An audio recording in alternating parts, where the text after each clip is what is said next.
wamefungwa katikati ya moto. Wakajibu wakamwambia mfarume, kweli mfarume?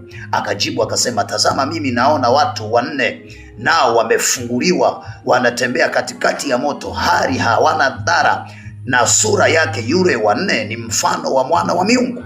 Kisha Nebukadneza akaukaribia mdomo wa ile tanuru iliyokuwa inawaka moto, akanena akasema, enyi Shadraka na Meshaki na Abednego, watumishi wa Mungu aliye juu, tokeni nje huku. Ndipo Shadraka na Meshaki na Abednego wakatoka katika ule moto. Utaendelea kwa wakati wako, naomba niishie hapa. Hawa ni watumishi wa Mungu.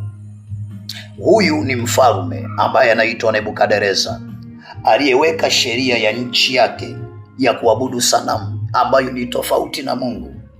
Wengi katika taifa la Babeli walikubali kusujudu na waliinamia sanamu. Taifa zima, nchi nzima. Babeli ni mji mkuu, ni taifa kubwa ambalo lilikuwa kubwa kuliko mataifa yote.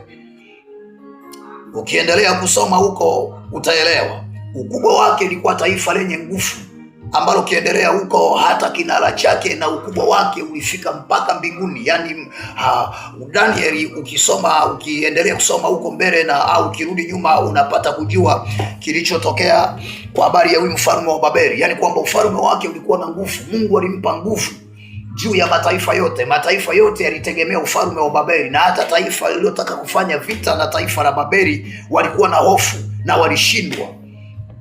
Lakini hawa watu watatu hawakuangalia ukubwa wa Babeli, hawakuangalia maelfu ya Babeli, hawakuangalia taifa la Babeli, waliangalia sheria ya Mungu inasema nini. Hawakuangalia kwa sababu hawa waliosujudia ni wengi kwamba tuwape hawa, bali waliangalia haki ya Mungu inasema nini. Amesema tusiabudu miungu mingine. Kwa nini nimekuletea andiko hili? Nimeleta andiko hili kukufundisha kwamba haki inanenwa kwa watu wote. Huyu ni kiongozi, wanamkatalia kwamba hatuwezi kupita kwenye njia hii, kama ambavyo wengine wa taifa letu la Tanzania wamejaribu kukataa kwamba utekaji hapana, uuaji hapana, wakafungwa, wengine wakauawa, wengine wakaambiwa maneno magumu, mnaifundisha serikali.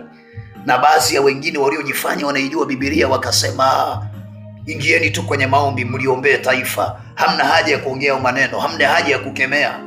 Hao watu wa kuingia kwenye maombi kuombea taifa la Babeli ili mfalme atoe sanamu, walikataa, wakasema hii si haki.